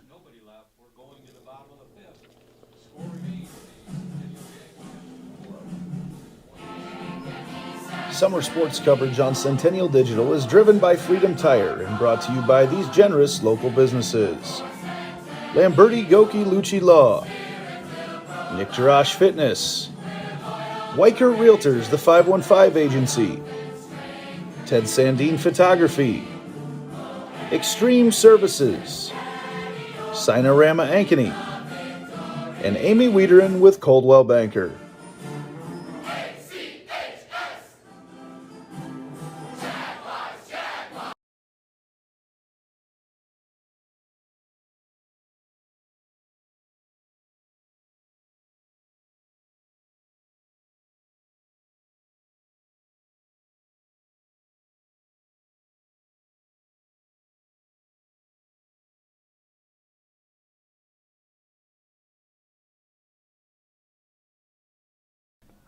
Welcome back here on Centennial Digital, driven by Freedom Tire. Bottom half of the 5th, and just an outstanding night in the circle by Deja Smith for East. She had come into the game, she had thrown 2 innings, had not given up a hit, and has really continued with that tonight. Jags have only touched her 5 times for hits and have struck out several. I don't have that official number, but She had 3 strikeouts there in that first inning, but hadn't thrown a strikeout since, but just gotten a lot of good ground balls and things like that out of the Jaguars. good location, good game called behind the plate by Cora Canoop. First pitch from her, though, is a ball there to Jordan Kennedy, the first baseman. A couple freshmen in a row here in the lineup. Jags have a great mix of underclassmen, upperclassmen throughout this squad. Here's the 1-0 to Kennedy. Swung on, and there's a nice play made over there at third base. Throws across the infield for the out. And again, just not been able to barrel things up over here on Smith. Hannawalt makes a play over at third. Now hitting number 11, the left fielder, Maddie Ott. Game that's had a very slow pace to it tonight as well. Yeah, I use the word methodical, and that's, seems like what Deja has done throughout the game. Mattiot tries to surprise the Scarlet defense with a bunt, but it goes foul down the first baseline. And behind in the count now is she, 0-1.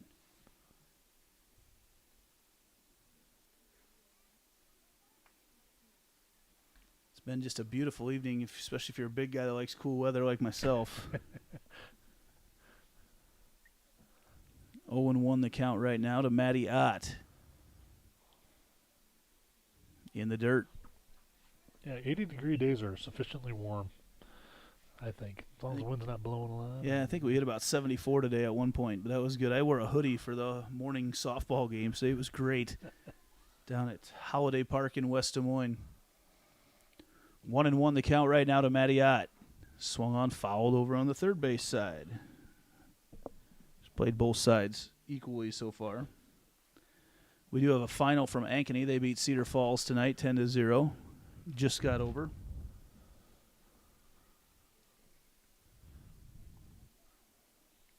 One and two the count right now to Maddie Ott with 1 out here in the bottom of the 5th.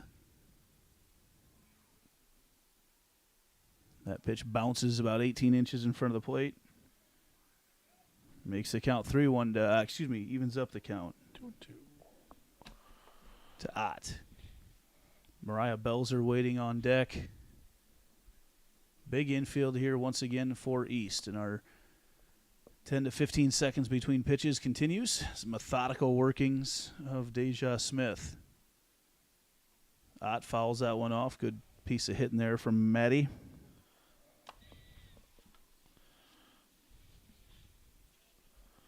See if we can find an Ames Waterloo West score.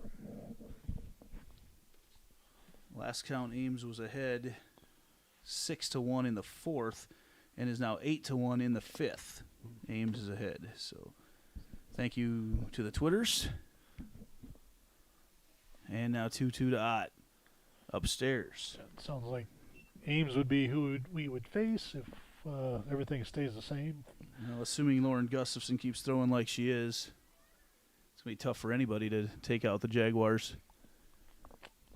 We mentioned in that second inning that 3 runs, 4 runs may be enough, and didn't think that would come to fruition, but it sure looks like it now. So far it is. Ott on the full count pitch. Swung on, popped up, foul again. Over on the right side.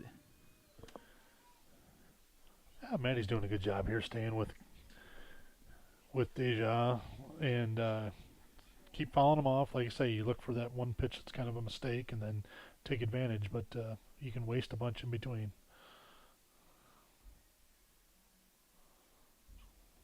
Here's the full count pitch once again to Ott. Upstairs. Draws the walk. You notice tonight, Yep. just something as simple as that. The crowd, the appreciative crowd right now, they're into it tonight. They're waiting for a big play. I mean, we've talked about this. There, for a first round of the sub-state, I guess you refer to it at regionals. There's a lot of people here tonight. Good turnout for the game. Good turnout from the crowds. So with one out, Belzer steps back up to the plate. First pitch is outside to her for a ball.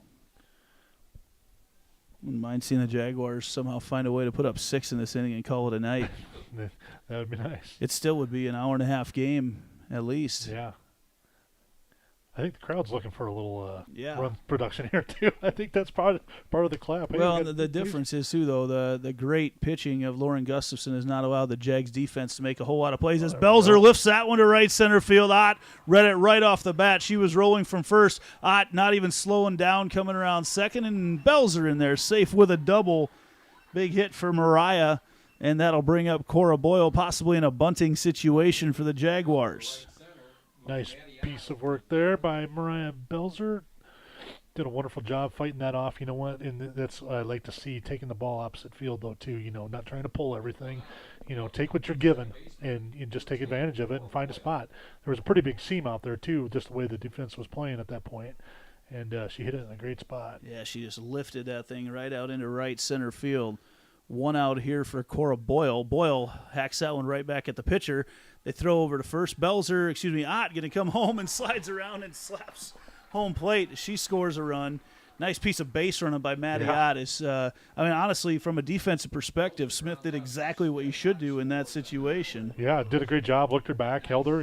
Actually retreated. And then on the throw, though, Maddie took off. Made a real good slide into home plate. That's a pretty heady play there. Just used her hand to reach out and touch home plate as she slid around the tag. So Belzer does advance to third, and Addie Starr will come up to the plate for the Jags. Starr hacks that one into center field. It is off the glove, and a home run for Addie Starr. It went off the glove of the center fielder and goes over the fence. Addie Starr with her first home run of the season. That is one way to do it. What a wonderful job. That's got everybody fired up. That's awesome. Remnants, I saw that a couple years ago at the state tournament, as a matter of fact. The Jaguars did it, in the first round game against Waukee, Ella Schultz hit one the outfielder was in almost the same spot, right at the fence, hit the tip of the glove. In left field, though, that night. In left field, yeah. It was just to the left. It would have been a little to the left. And very similar situation. But we'll take it, no matter what. Yeah, Addie Starr, it bounced right off the glove out in center field and over the fence. And now back up for Lauren Gustafson. So a couple runs here with 2 outs. Jaguars have really opened this thing up. Now we'll see if they can close it out.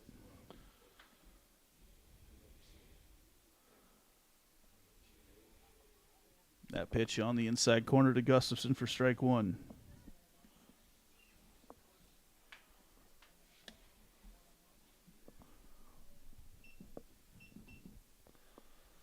Here's the 1-1. Misses inside as well, maybe a little bit upstairs. And now it's 2-1 to Gustafson. Jags, if they can get back to the top of the order right now, they'd have a chance to end this thing in the 5th. Gustafson fights that one off. Fouls it off into the netting on the right field side.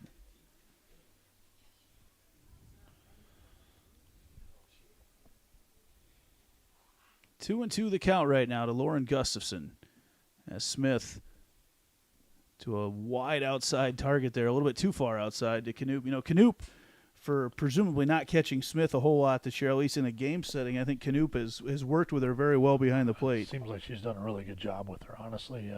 She's really just called a lot of good pitches, you know, throughout the game. Just maybe 1 or 2 mistakes, but other than that, done a great job. Gus hacks that one out into right field, and that's going to be a single for Lauren Gustafson.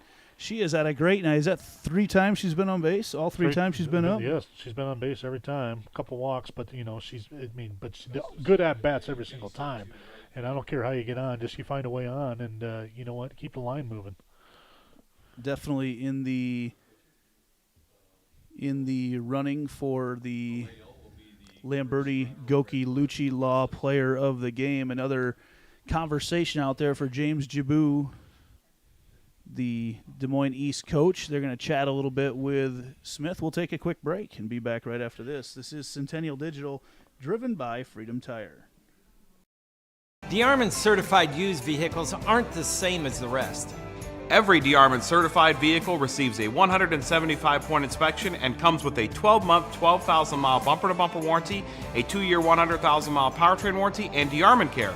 Wheel, dent, windshield repair, repel paint and windshield protection, and a full tank of fuel. Buy with confidence, knowing you made a wise decision with DeArmond Certified. Find DeArmond certified used vehicles at DeArmondFord.com.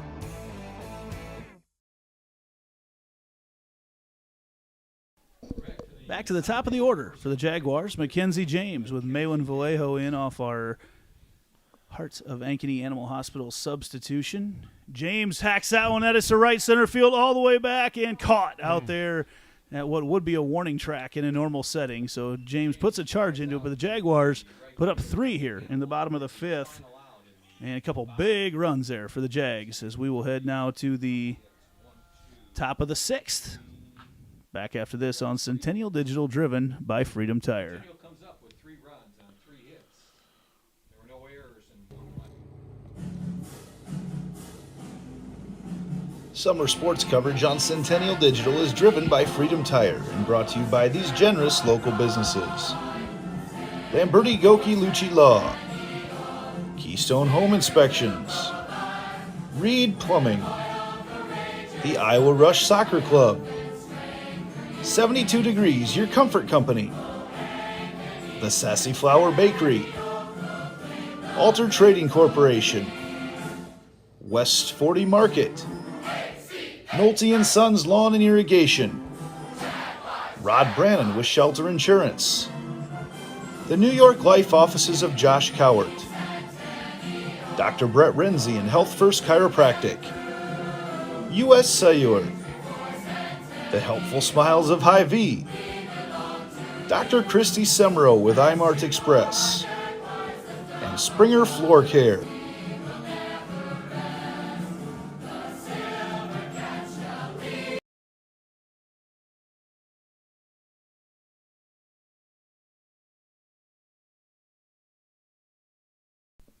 And we're back here. There has been a pitching change. Attention. We've had Lauren Sandholm come in the circle. The 8th grader for Centennial will come in and try to close it out here tonight, get the last 6 outs of the game for the Jaguars, as she has been nothing short of spectacular this season in the circle for the Jags. Yeah, stepping up as an 8th grader, what she's done all season long. I think her year is just a hair over 1. Just done a wonderful job this year. First pitch misses just a little bit low to Graciela Fisher. No relation to Kevin Fisher, I'm told. No, she struck out the first time. Can't be.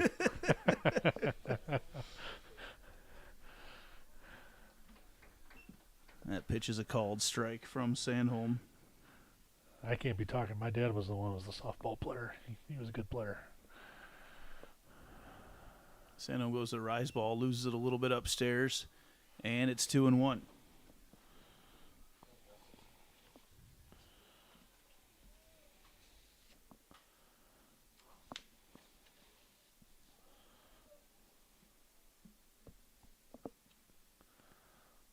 There's a little bit of delay right now. A ball came in from the dugout. Looks like some Jags warming up. Maybe Jaden Stair warming up over in the dugout as well right now for the Jags.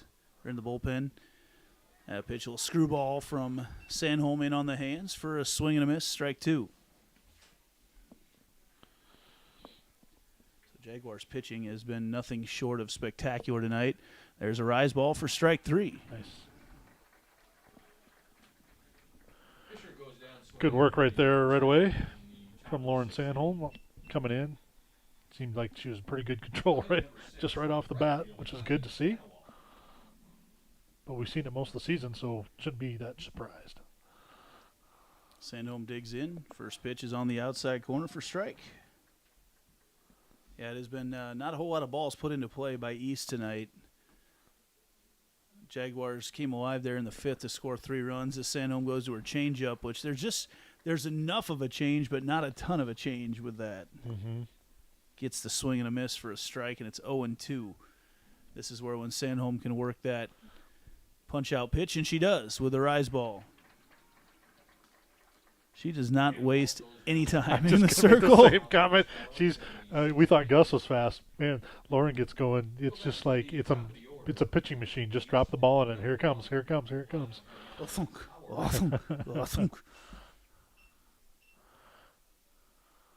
First pitch again, swing and a miss.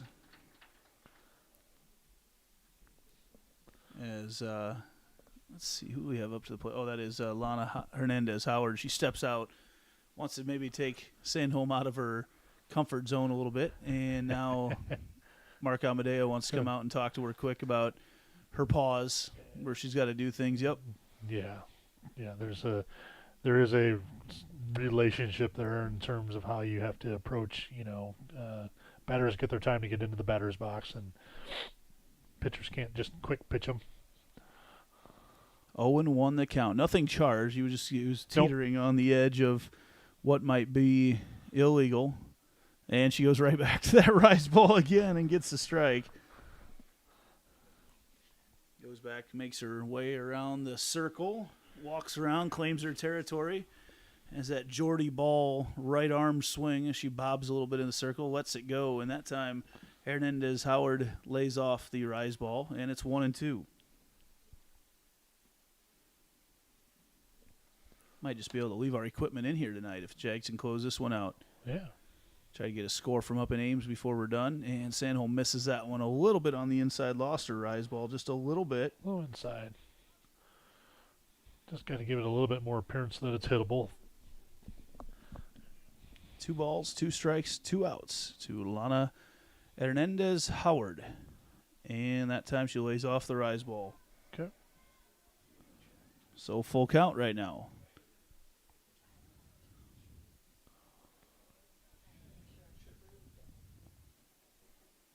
Full count pitch from Sandholm. And she misses it after being ahead 0-2 in the count. That little talk from the umpire threw off her rhythm just a little bit. A little bit of the rhythm. So, just kind of lost the pitches there, a little bit inside, outside, or high. And see if she can just kind of get right back into the groove on this batter here. So one of the very few base runners there tonight for Des Moines East. And up now is Mo Purdy, the shortstop. Purdy watches the first pitch in there for strike 1. almost get the feeling Hernandez Howard was looking for a walk and was told just lay off the rise balls. Yeah. And she did. She did. She did a good job. Well, a couple of them got a little inside. I think she recognized that they weren't going to be in the strike zone. And then that she did a good job, though, laying off that 2-2 count rise ball. Sanholm goes along there with a changeup, and I'm not sure everybody cheered like it was a strike, but that was called a ball. 2-1 is the count. 2-1. I'm not sure where that missed. Almost looks like a meatball coming right down the middle. Yeah, it looked pretty good. Goes back to the fastball. It's bounced forward in front of the plate, and that's going to be a swinging bunt. Oh, man. Yeah. Morris popping from her catcher position, fires it down, and gets the out at first. Mo Purdy thought she had a hit, but Morris guns her down. Jaguars 3 runs away or 3 outs away from ending this one. We'll be back right after this on Centennial Digital, driven by Freedom Tire.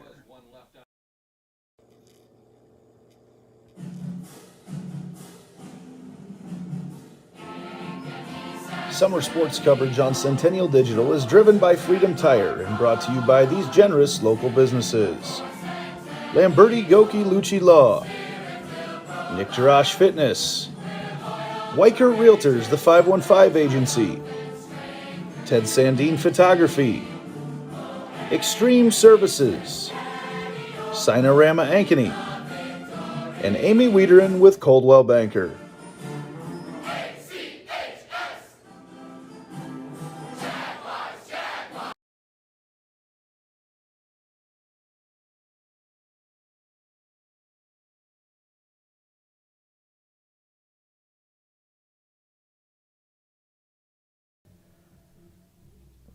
Back here in the bottom of the 6th inning, and Peyton Drefke going to lead things off here for the Jaguars, trying to either get 3 runs or get to the next inning and get 3 outs, and they will move on in the postseason. First pitch to Drefke is a strike, called strike on the outside corner. Really the score not showing it, but really a nice job of pitching tonight from Deja Smith, the pitcher for East. Yeah, she's done a real good job. You know, we've seen a lot of movement in some of the pitches that she's thrown tonight. And there's a liner over there to Purdy at short. She had to jump up, maybe mistimed her jump just a little bit, and that'll get Drefke on by error over on first base, and that brings up the senior catcher, Sid Morris.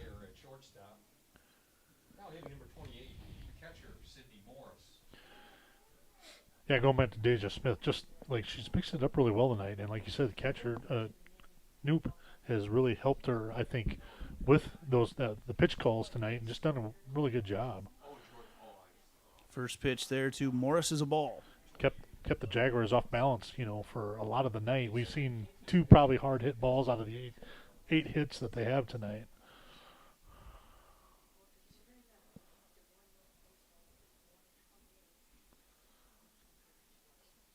That pitch is outside to Morris.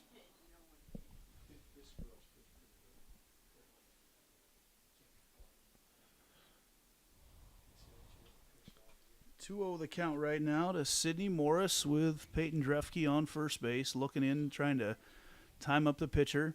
And that is hacked up right up the middle, and double play ball over there. Purdy completes it. Nice job as the glove of Deja Smith knocked it right to Purdy, then, who turned the double play on her own, a 1-6-3 double play. That was a great headsy play nice there. Nice defense. Yeah, great heady play there by Purdy. You know, after that deflection, just scooping it up, and it ended up in the perfect spot for her, too, at the same time. Grab it, step on the bag, and make the throw to first.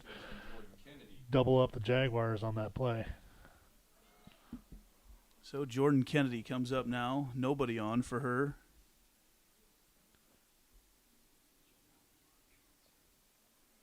First pitch is outside to Jordan for ball.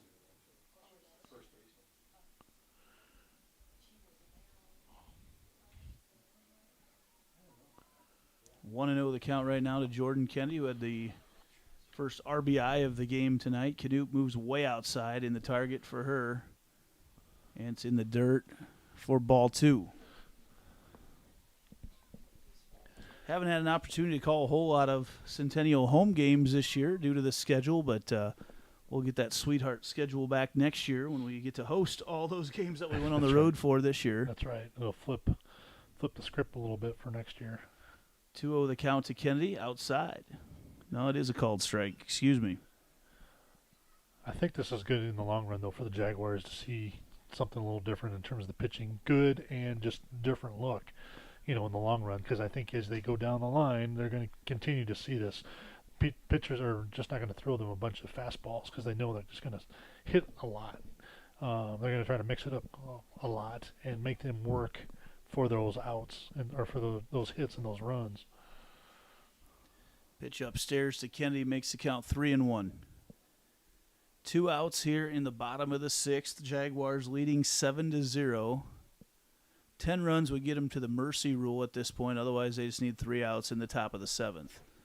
Kennedy hacks it over. It's booted over there at third base. Kennedy hustles through. And nice job over there at third base by Lively Hannawalt to continue to make the play. Knocks it down and then throws out Kennedy at first. And now Jaden Stair will come out to try to close things down here tonight on the Scarlets. We'll be back right after this on Centennial Digital, driven by Freedom Tire.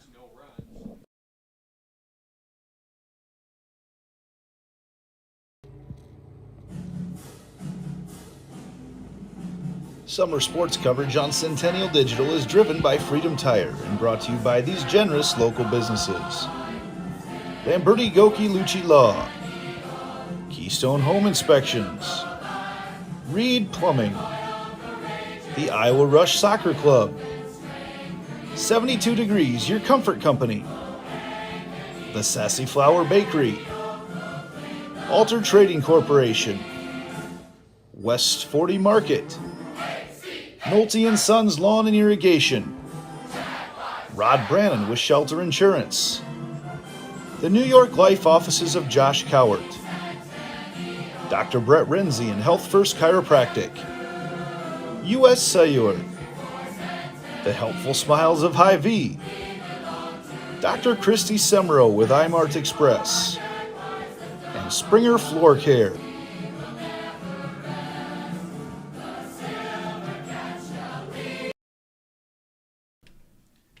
Jaden Stair comes in the top of the 7th to try to close things down tonight for the Jaguars. Senior pitcher. Jaden Stair is the new pitcher for... After 5 innings of one-hit softball from Lauren Gustafson, an inning of no-hit softball from Lauren Sandholm, and now Jaden Stair comes in, and the first pitch is off the bag, fair ball, and that's going to be a leadoff single here for Maya Hernandez-Howard. Let's a screen back at her dugout to try to spark a rally here for the Scarlets. It's interesting how that ball popped up for a second there. It actually almost looked like it was catchable after it hit the bag. But it did float out into the outfield there.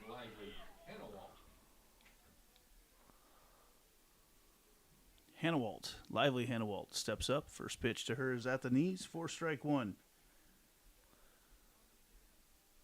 Maya Hernandez-Howard is over at first. Lively Hannawalt at the plate right now. 7-0 Jags lead here in this top of the 7th of a 7-inning game. Stair goes to the changeup, gets the strike call on strike number 2. I haven't seen the final yet. Yeah, still looking. If anybody has an Ames final, there's a double play ball. They flip it over, and on the turn, not quite in time, but they do get the lead runner as Peyton Drefke actually in at shortstop now. Tries to get the turn over to Cora Boyle, and it looks like Addie Pollock is out in right field. Had to figure out where Drefke came in from. So should probably notice when my own daughter is out there playing in the outfield. I got enough of them. Sometimes I don't notice them. Where are they at right now? First pitch there to Canoop is a strike.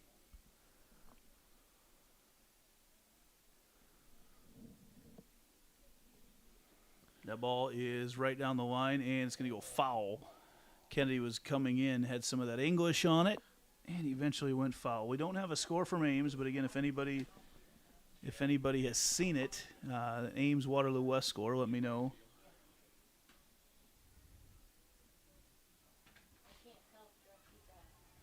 She's at short. Drefke's at short. Yep. Stair goes way outside on that pitch, makes the count 1-2. Peyton Drefke has moved into shortstop.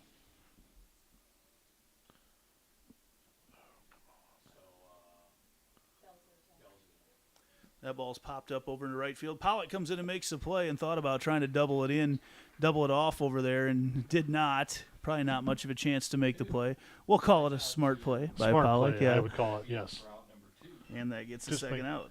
Get one out. Don't worry about, don't have to try to do anything crazy. You think the game's in control, and you know what? Just do the smart thing and take the single out and move to the last batter here, potentially. And that brings up Deja Smith with 2 outs. Sterks leads off with a changeup for strike number 1. So the last score we have from Ames was 6-1. Ames in front of Waterloo West. That was in the 5th inning. 8-1 in the 5th. Ball misses there from Stair. And makes the count 1-1. Stair. That's a shot back to left field. Matty Ott finds a wall, and that is off the top of the scoreboard. A 2-run home run for the pitcher, Deja Smith. Home run for the pitcher, Deja Smith. So Smith, actually, that was one of the harder hit balls that I've seen here at Ankeny Centennial. Yeah. Ott found the fence, and I know that's something they've been working on, but found it. But there was no way she was getting that as it went off the top of the scoreboard. Yeah, there was no catching that one. That one's just kind of a moonshot blast. That was a big hit there by Deja Smith. So 2 outs here in the top of the 7th. Jags just need one more here, leading 7-2 to move on to play presumably Ames on Tuesday night, but we do not have a final on that yet.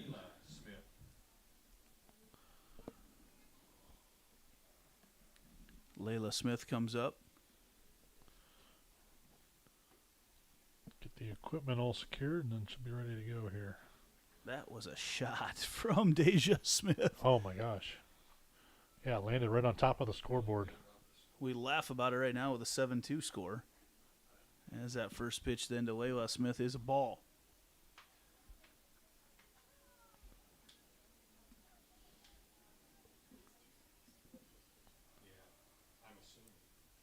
Stair goes back to that changeup and misses, makes the count 2-0.